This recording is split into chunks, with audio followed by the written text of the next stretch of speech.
إن الله اشترى من المؤمنين أنفسهم وأموالهم بأن لهم الجنة يقاتلون في سبيل الله فيقتلون ويقتلون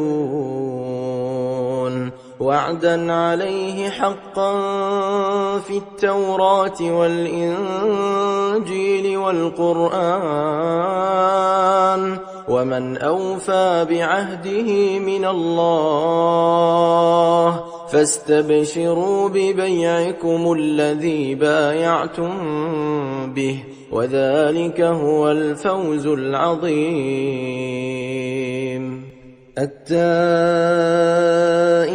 العابدون الحامدون السائحون الراكعون الساجدون الآمرون بالمعروف والناهون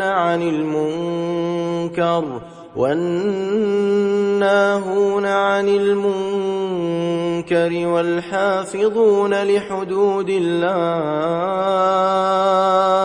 وبشر المؤمنين.